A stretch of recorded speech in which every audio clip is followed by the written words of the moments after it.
하나님 말씀 마가복음 9장 43절에서 49절 47절 말씀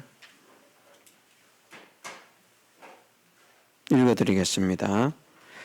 만일 네 손이 너를 범죄케 하거든 찍어버리라. 불구자로 영생에 들어가는 것이 두 손을 가지고 지옥 꺼지지 않는 불에 들어가는 것보다 나으니라.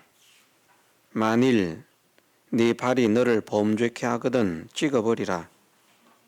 절뚝발이로 영생에 들어가는 것이 두 발을 가지고 지옥에 던지오는 것보다 나으니라. 만일 네 눈이 너를 범죄케 하거든 빼어버리라. 한 눈으로 하나님의 나라에 들어가는 것이 두 눈을 가지고 지옥에 던지오는 것보다 나으니라. 아멘. 예. 이 말씀은 어떻게 보면 상당히 두려운 말씀입니다. 액면 그대로 보면 우리의 손으로 범죄를 할 때 우리 손을 찍어버리라 말씀을 하시고, 우리 발이 범죄를 한다면 우리 발을 찍어버리라 말씀을 하시고, 우리 눈이 범죄를 한다면 눈을 빼어버리라 말씀을 하십니다. 정말 우리가 손이 범죄하면 손을 찍어버리고 발이 범죄하면 발을 찍어버려야 하는가? 눈이 범죄하면 눈을 빼어버려야 하는가? 정말 그렇게 하라고 말씀하시는가? 물론 그렇게 받을 사람들도 있겠습니다마는 이 말씀은 그런 말씀이 아닙니다. 먼저 우리가 생각해 본 말씀은 불구자로 영생에 들어가는 것이 두 손을 가지고 지옥 꺼지지 않는 불에 들어가는 것보다 낫다. 쩔뚝발이로 영생에 들어가는 것이 두 발을 가지고 지옥에 던지오는 것보다 낫다. 한 눈으로 하나님의 나라에 들어가는 것이 두 눈을 가지고 지옥에 던지오는 것보다 낫다 말씀을 하셨는데, 우리가 아는 대로 천국은 기쁨과 행복과 감사와 찬양이 넘치는 세계입니다. 한번 들어가면 영원히 변하지 않는 그런 모습으로 살 것인데, 한 팔이 없이 천국에 들어가고 다리 하나가 없이 천국에 들어가고 눈이 없이 천국에 들어가서 영원히 손 없는 자로, 영원히 발이 없는 자로, 영원히 눈이 없는 자로 그렇게 살아간다면, 제가 생각할 때는 천국은 결코 행복한 그런 세계가 아니라고 생각합니다. 그렇지 않습니까? 천국으로 들어가는데 손이 범죄하니까 손을 하나 잘라버립니다. 그러면 손 하나가 범죄했을 때 손 하나를 잘랐는데 또 남은 손이 또 범죄할 수 있잖아요. 그럼 그것도 잘라야 됩니다. 눈이 범죄를 하면 눈을 빼어버려야 됩니다. 발이 범죄를 하면 발을 잘라버려야 됩니다. 입이 범죄하면 입을 혀를 빼내든지 찧어버려야 됩니다. 집게로 빼내든지.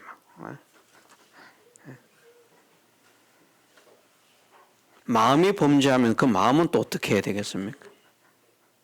마음은 또 어떻게 없애버려야 되겠습니까?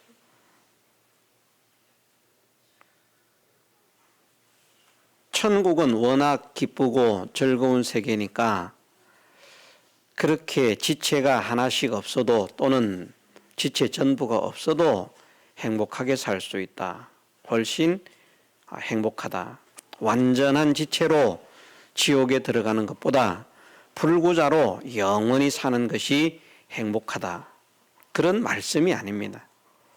말씀의 표현은 그렇습니다만은 그런 말씀이 아닙니다.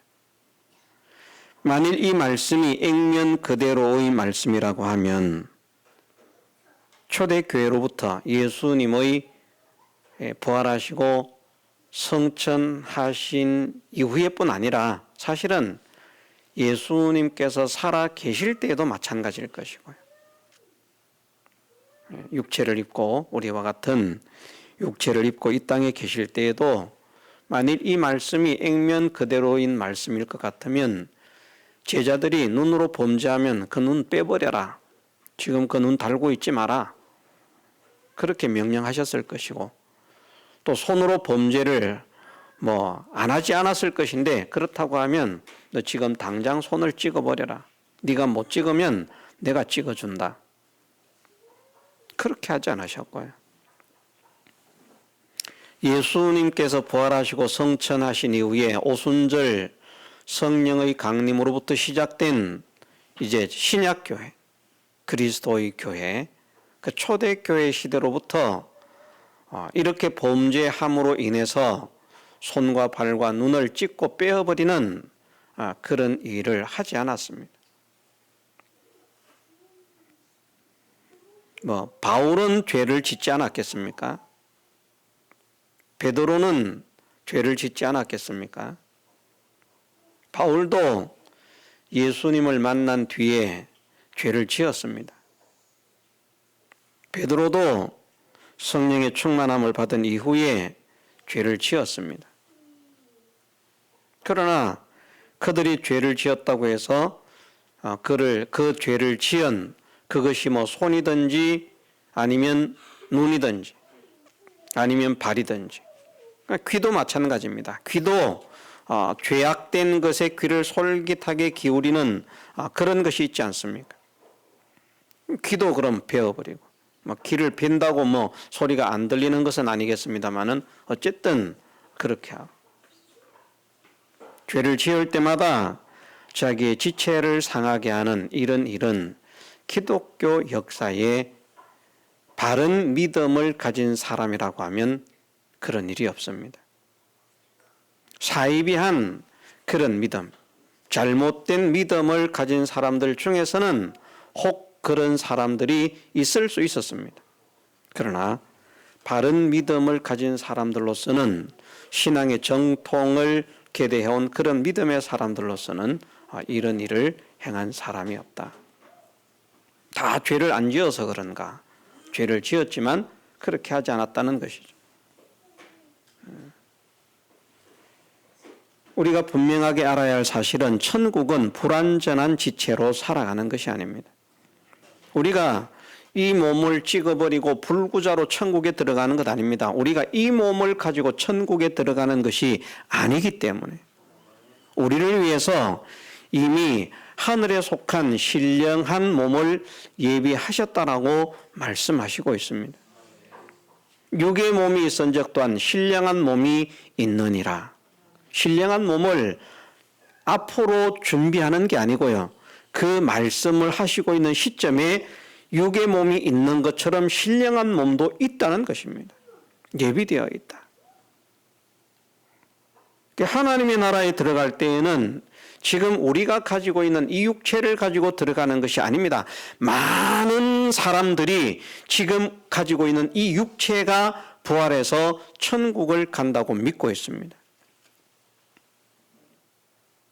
아마 어쩌면 지구상에 지금 전 세계적으로 교회들 가운데 천국에 들어갈 때에 지금 우리가 입고 있는 이 몸이 부활하는 것이 아니라 이 몸과 다른 신령한 몸이 예비되어 있는데 그 몸을 입고 천국에 들어가게 된다 하는 이렇게 가르치는 교회가 몇 교회 되지 않을 것입니다. 왜냐하면 정통 신학 자체가 지금 우리의 몸이 부활한다고 믿고 있기 때문입니다. 대부분 그렇게 믿고 있습니다. 아주 신학적으로 깊이가 있고 보수적인 그런 성향을 가진 그런 신학자들과 그런 목회자들조차도 지금 우리의 몸이 부활한다. 그렇게 믿고 있습니다. 그런데 몸이 부활하는 것은 맞지만 지금 우리가 가지고 있는 이 몸으로 부활하는 것은 아니라는 것이죠. 몸의 부활을 소망한다라고 말씀하시니까 이 몸을 가지고 부활하는 것으로 그렇게 사람들이 착각을 합니다마는 그 몸을 말씀하는 것이 아니라 신령한 몸을 말씀하는 것입니다. 몸의 부활이라. 그것은 마치 하나님 말씀 속에서 땅은 영원히 있다. 그렇게 말씀을 하시니까 의인이 땅을 차지해서 영영이 가리로다. 땅은 영원히 있다. 이렇게 말씀하시니까 이 지구가 영원히 없어지지 않을 것으로 이 지구에 새로운 하나님의 나라를 건설할 것으로 그렇게 생각하는 사람들이 많습니다. 그런데 거기에 땅은 영원히 있다라고 하는 땅은 지금 우리가 살고 있는 이 땅을 말씀하는 것이 아니라 새하늘과 새 땅, 천국에도 땅이 있기 때문에 그 땅이 의인이 받을 땅이고 의에 가는 바 새하늘과 새 땅을 바라보도다. 의인이 차지하는 영원히 가는 땅은 이 나라, 이 세상의 땅이 아니라 영원한 천국에 있는 그 새하늘과 새 땅이라고 말할 때 그 땅을 신령한 땅입니다. 그 땅을 차지해서 영원히 간다는 말씀입니다. 그것처럼 몸의 부활을 말씀하니까 우리의 이 지금 가지고 있는 이 몸을 부활시키는 것을 말씀하는 것이 아니라 신령한 몸을 하나님께서 미리 준비를 해두셨는데 고린도서 말씀을 기록하고 있을 때 그때도 이미 준비가 되어 있고요. 그러므로 어쩌면 천지를 창조할 때부터 그 몸은 준비되어 있을지 모릅니다. 그럴 가능성이 훨씬 큰 것이죠.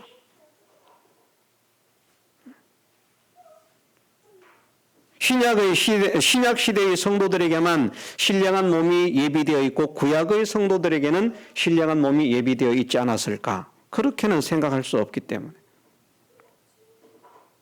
모든 구원 얻은 성도의 신구약 시대를 막론하고 모든 구원 얻은 성도들은 다 신령한 몸을 하나님께서 입고 부활시키실 것이기 때문에 그 신령한 몸을 예비하신 시점은 신구약 모든 성도들에게 같은 시기에 그렇게 하셨을 것이라. 그렇기 때문에 쩔뚝발이로 천국에 들어갈 일이 없습니다. 불구자로 천국에 들어갈 일이 없습니다. 한눈이 없는 자로 천국에 들어갈 일이 없습니다. 어떤 사람들은 또 이제 그렇게 말을 합니다. 저도 예전에는 아주 오래전에 한 30년 그 정도 전 근처쯤에는 아마 그렇게 가르쳤는지 모르겠습니다. 아마 성경 공부를 하면서도 그것을 말세론, 종말론 이런 것들에 대해서 공부를 하면서 들은 기억이 있다면 모르겠습니다만은 기억이 나는지 모르겠습니다만은 제 기억으로 저도 말하기를 하나님께서 우리를 부활시키실 때 늙은 사람도 어린 사람도 어느 정도의 나이로 30세 정도의 건장한 나이의 그때쯤으로 부활을 시켜서 제가 그렇게 말을 했습니다. 근데 그런 말이 그때는 제가 신령한 몸으로 부활한다는 그런 내용들을 깨닫지 못했고 가르치지 않았습니다. 그래서 그때에는 가르친 것이 뭔가 하면 제가 배운 그대로 가르쳤기 때문에 우리의 몸이 매장이 되어서 썩어서 흩어져 가지고 어느 곳에 가 있든지 하나님께서 부활을 시키실 때 그 모든 것들을 다 끌어모아서 그 원래의 몸을 회복시키신다. 아마 제가 그렇게 가르쳤던 것 같습니다. 왜냐하면 배운 신학이 그렇고 그렇게 가르치고 그렇게 믿고 있기 때문에. 그것이 정통 신학에서 가르치는 부활에 대한 사람이 입을 그 몸에 대한 가르침입니다. 그런데 성경을 자꾸 읽으면서 말씀을 전하면서 성경을 자꾸 읽으면서 보니까 그것이 아니에요. 잘못 가르치는 것이었다. 수정될 것이었다.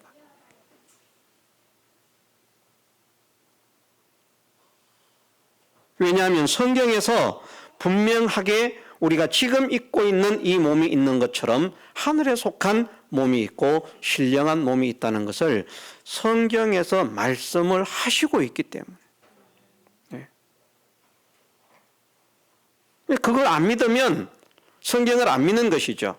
그걸 안 믿으면 신령한 몸을 성경에서 분명하게 말씀하시고 있는데 그걸 안 믿는 사람은 둘 중에 하나입니다. 하나는 아예 구원을 얻지 못한 사람이거나 이 말씀의 기준은 계시록 말씀의 기준입니다.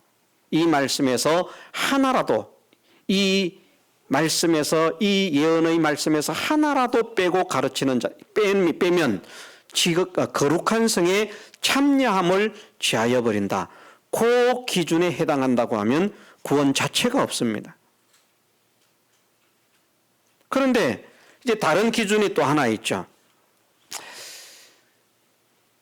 이 말씀 중에 이 계명 중에 지극히 작은 것 하나라도 빼고 가르치는 자는 천국에서 지극히 작다 일컬음을 받으리라. 아예 구원을 못 받는 사람도 있을 수 있고요.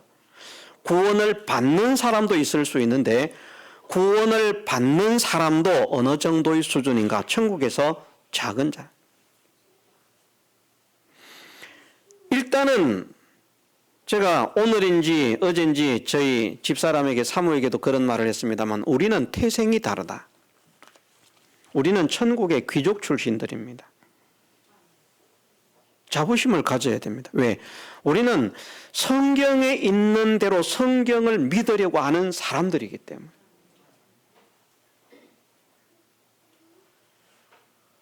저는 지금 성경에 없는 말 하는 거 아닙니다. 지극히 작은 것 하나라도 그대로 가르치면서 행하는 사람은 천국에서 뭐라고요? 크다 일컬음을 받을 것이다. 지극히 작은 계명 중에 지극히 작은 것 하나라도 빼고 그같이 사람을 가르치는 자는 천국에서 지극히 작다 일컬음을 받을 것이다.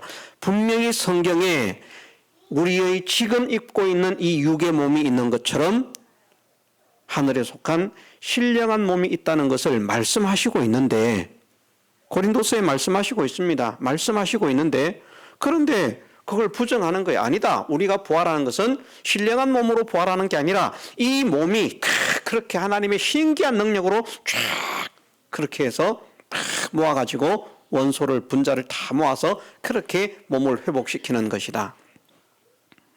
그렇게 믿으면 하늘에 속한 신령한 몸을 부정하는 것이거든요. 부인하는 것이거든요. 그러면 그런 사람은 둘 중에 하나라는 말입니다. 구원이 없든지 구원이 있어도 작은 자. 큰 교회를 해도 소용없습니다. 헌금을 수십억씩 수백억씩 해도 소용없습니다. 수천억씩 해도 소용없습니다. 구원을 얻었다고 하면 작은 자고요. 야, 저 사람이 살아있을 때 헌금을 막 수조 원을 헌금을 했다. 아마 수조 원 헌금한 사람도 있을 겁니다. 그렇지 않겠습니까?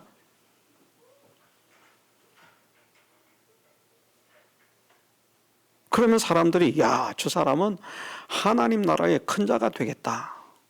야, 저 사람은 큰 교회의 목회자로서 많은 성도들을 다스리고 그렇게 지도하고 이끌었으니까 하나님 나라에서 존귀한 자리에 앉겠구나. 그런데 하나님 말씀을 하나라도 빼버리면요, 구원을 얻어도 천국에서 지극히 작은 자라고 하는 것을 누가 말씀하셨습니까? 예수님께서 말씀하셨습니다. 그걸 누가 옮기겠습니까?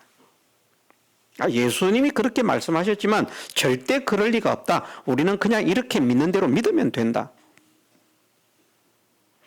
그렇게 생각하는 사람이라고 하면 저는 그 사람은 천국에서 지극히 작은 자가 될 확률보다 아예 거룩한 성에 참여하지 못할 확률이 높은 사람이라고 봅니다. 그래서 우리는 기본적으로 어떤 생각을 가져야 된다고요? 우리가 이전에 무엇을 배웠고 어떤 사상을 가지고 있었든지 세상에 누가 무엇이라고 말하든지 하나님 말씀에 있으면 그 말씀대로의 신앙으로 우리가 우리의 믿음을 회복시켜 가기를 힘쓰는 사람이 되어야 된다. 신앙의 기준은 오직 성경뿐입니다. 이것은 우리가 흔들리지 않아야 됩니다. 신학 서적이 우리 신앙 기준이 될 수가 없고요. 주석이 우리 신앙 기준이 될 수가 없고요. 설교록이 우리 신앙 기준이 될 수가 없습니다. 우리 신앙 기준은 오직 하나님 말씀밖에 없습니다. 그런데 지금 당신은 손이 범죄하면 찍어버리라, 발이 범죄하면 찍어버리라, 눈이 범죄하면 빼어버리라 분명하게 말씀하셨는데 지금 그걸 부정하고 있지 않느냐? 어떻게 할래? 네가 부정하면서 지금 다른 말씀 읽고 지금 이 말씀 한 것도 아니고 이 말씀을 읽고 내 손도 안 자르면서 말입니다. 부정하고 있다. 그런데 죄 없는 사람은 아무도 없다고 말씀하지 않으셨습니까? 우리와 동일한 육체를 가지고 이 땅에 오셨던 예수님을 제외하고는 일반적인 생육법으로 출생한 모든 사람들은 아담으로부터 주님이 재림하실 때까지 살아있는 모든 사람들, 그 누구도 죄 없는 사람은 단 하나도 없습니다. 그러면 이 말씀 순종하려고 하면 액면 그대로의 말씀이라고 하면 찍어버려야 돼요.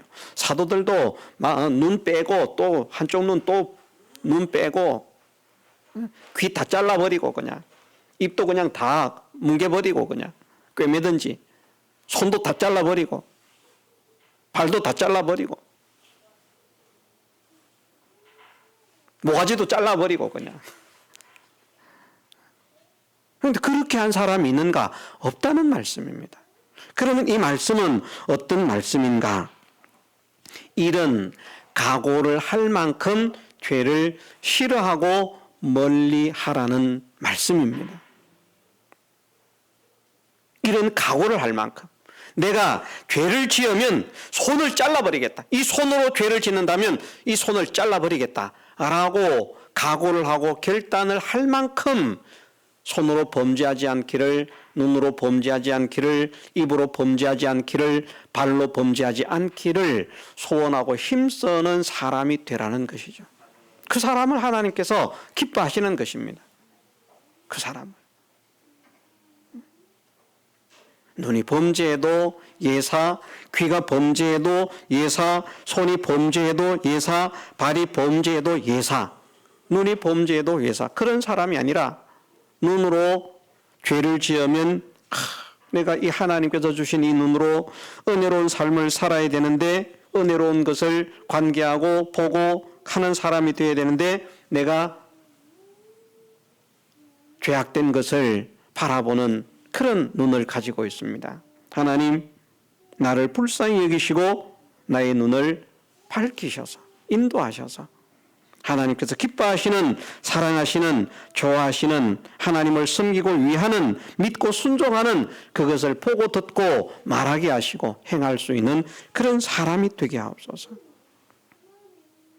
그래서 죄를 짓는 것이 죽기만큼이라도 싫은 사람, 어떻게 표현을 해야 더 정확한 그런 감동이 되고 표현이 될지 모르겠습니다만은 죄를 싫어하기를 죽기만큼이라도 싫어하는 그런 사람이 되고요. 그리고 죄를 지으면 회개하기를 힘쓰는 사람이 되어라. 다른 곳에서는 우리가 죄를 지으면 회개를 하라고 말씀하지 않습니까? 손 찍는 것 대신 회개를 하라고. 손 찍는 사람은 아주 하나님 말씀을 잘 순종하는 것 같지만 그건 잘못된 것이고요. 회개는 손을 찍는 게 회개가 아닙니다.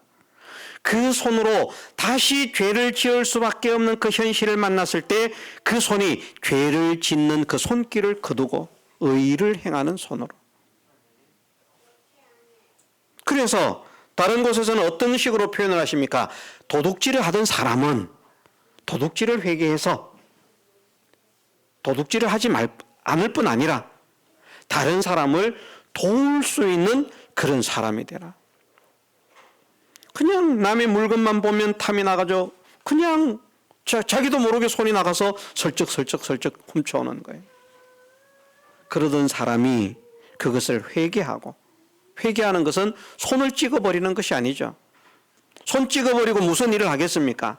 열심히 일을 해서 자기가 번 것으로 가지고 다른 사람을 돕는 그런 사람으로 변화가 되어라. 그것이 회개하는 사람이다. 무엇으로 범죄를 하든지. 이 말씀은 우리가 죄를 범하지 않으려고 하는 그 각오와 결단이 어느 정도로 결단하고 각오를 해야 할 것인가. 내가 손이 죄를 짓는다면 손을 찍어버리겠다. 내가 거짓말을 한다면 내 손에 장을 찢으겠다. 뭐 이런 표현도 비슷한 겁니다.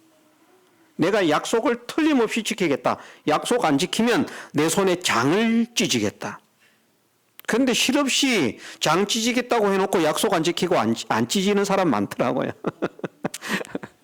그러면 안 되고 약속을 했으면 지키려고 해야 되고요. 그래서 약속을 어기게 되었으면 장을 찢지는 못하지만 내가 장을 찢은다고 했는데 사실은 그렇게까지는 하지 못하겠고 그 대신 내가 더 예를 들어서 10만 원의 약속이 되었다고 하면 거기에 내가 붙여서 15만 원을 내가 배상을 하겠다. 그렇게 하든지.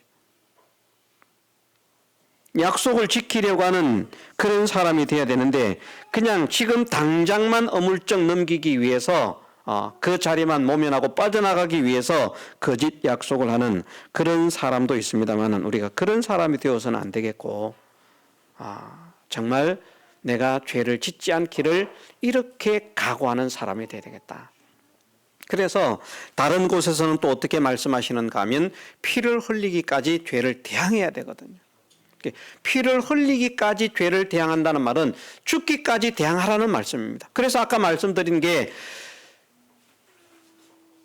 죄를 죽는 것보다도 싫어하는, 우리가 죽는 거는 참 두려워하고 겁을 내고 싫어하거든요. 저는 솔직하게 말씀을 드리면 죽는 거는 겁이 안 납니다. 죽는 건 그냥 죽으면 돼요. 그런데 그 죽음 전에 어떤 고통을 가하게 한다면 그 고통을 견딜 수가 있을까? 그것에 대해서는 의문입니다. 어떤 고통, 어떤 박해, 어떤 시련, 어떤 환난이 닥치더라도 주님을 배반하지 않고 믿음을 양보하지 않고 말씀을 거역하지 않고 믿음으로 승리하는 그런 사람이 되어야 할 것인데 그냥 총 빵 쏴서 죽이고 칼로 팍 목 쳐서 죽이고 뭐 그렇게 죽인다고 하면 그거는 쉽겠지만 그 잔인한 고문을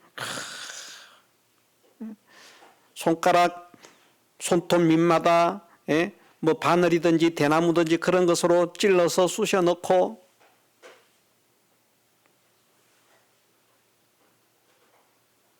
가시 하나도 박혀가지고 그거 빼내지 않으면 견딜 수가 없어가지고 빼내겠다고 이렇게 하고 있는 사람인데 그러면 그런 고통을 어떻게 견딜 수가 있을까? 하나님 은혜가 아니고 하나님의 도우심이 아니고 하나님의 능력이 아니면 도저히 할 수 없는 일이로구나.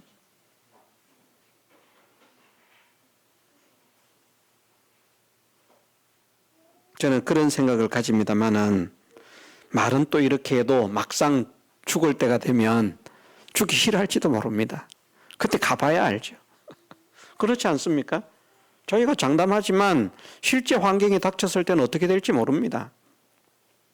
어쨌든 사람들은 죽는 것을 싫어합니다. 죽는 것을 피하려고 합니다. 죽는 것을 두려워합니다. 죄를 짓지 않으려고 하는 것이 그 죽기를 싫어하는 것보다 죄를 더 싫어하고 미워하는 사람, 멀리하는 사람이 되기를 소원하고 힘을 써라. 이것을 여기에 말씀을 하신다. 이런 결단을 하십시다.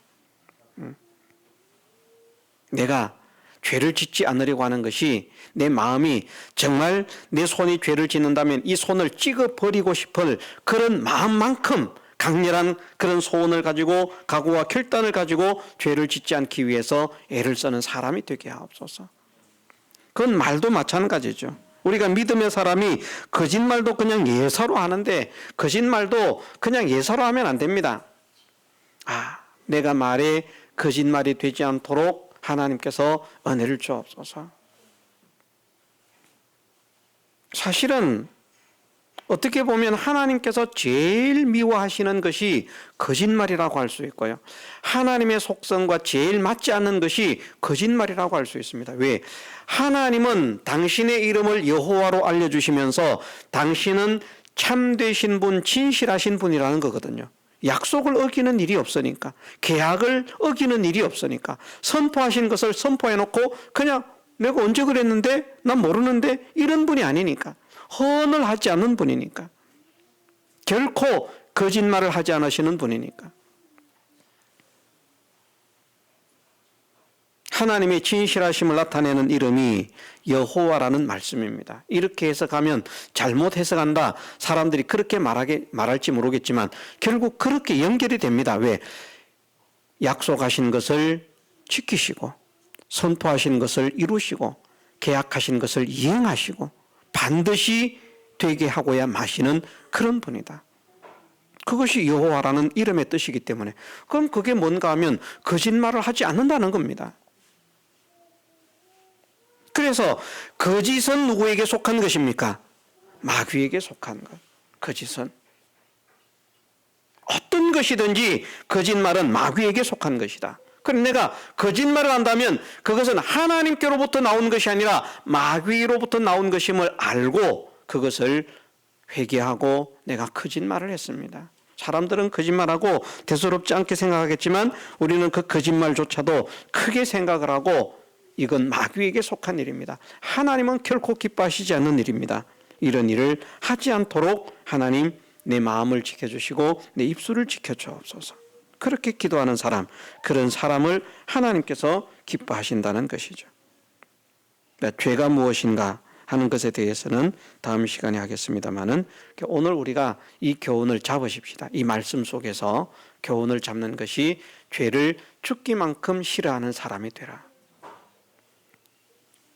죄를 짓지 않으려고 하는 그 각오와 결단이 내가 죄를 지으면 눈을 뽑아버리겠다, 발을 잘라버리겠다, 손을 잘라버리겠다, 찍어버리겠다 할 만큼, 그렇게 각오를 할 만큼 죄를 짓지 않기를 강하게 결단하고 소원하는 사람이 되어라. 그런 소원을 가져야 죄를 좀 이길 수 있죠. 그런 소원 없습니다. 그냥 아무 생각 없습니다. 그럼 자기도 모르게 죄를 짓는 거예요. 죄를 짓지 않기로 강력한 소원을 가지는, 강력한 결단을 하는 우리가 되십시다. 죄를 지으면 어떻게 해야 됩니까? 철저하게 회개하는 사람이 되십시다. 교리적으로는 천국에는 불구자가 들어가지 않습니다.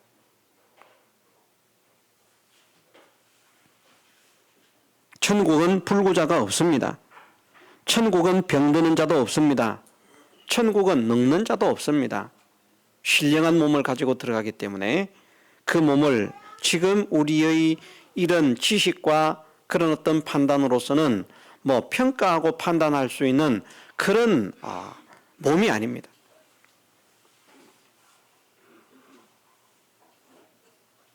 그래서 천국의 불구자로 들어간다, 천국의 쩔뚝발이로 들어간다 하는 그렇게 말하는 사람이 있는데 그런 말을 들을 필요도 없고 믿을 필요도 없고요.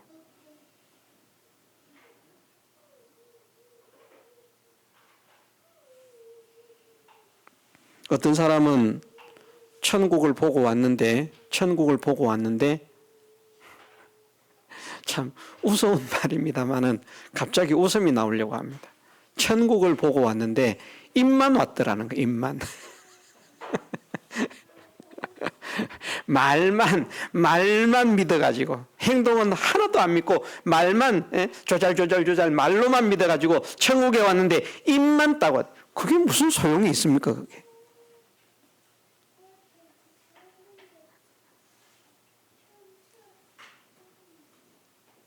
그렇게 천국에서 영원히 살고 싶습니까? 입만.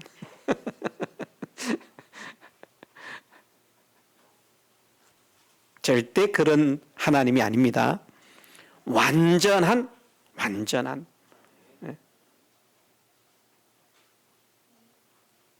그리스도의 그 몸과 같은 몸, 그 영광과 같은 그 영광으로 우리가 화할 것이다. 약속을 하시고 있습니다. 교리적으로도 우리가 바로 서는 사람이 되기를 원하고, 다시 한번 원하는 것은 하나님 말씀에 있는 것은 처음 보는 것이라도 믿는 사람이 되자. 하나님 말씀이 없는 것이라면 누가 말하든지 믿지 않는 사람이 되자. 우리 신앙의 기준은 성경만 신앙의 기준이 되도록 하자. 가장 중요한 교훈은 죄를 짓지 말자. 죄를 짓지 않기로 힘을 쓰자. 죄를 지으면 철저하게 회개를 하자. 회개하지 않으면 그것은 지옥의 멸망을 당합니다.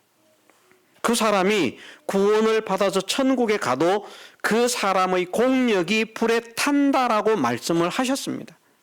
공력이 불탈이니. 그래서 우리가 불타지 않을 것으로 우리의 행위를 할 수도 있고요, 불탈 것으로 우리의 행위를 할 수도 있습니다. 그걸 회개하면 불탈 것이 없어지는 것이죠. 불탈 것이 있으면 불타는 것을 바라보면서 그 사람은 부끄러워하고 후회할 수밖에 없다. 회개하면 그것을 바라보면서 부끄러워하고 후회할 그런 거리는 없어진다.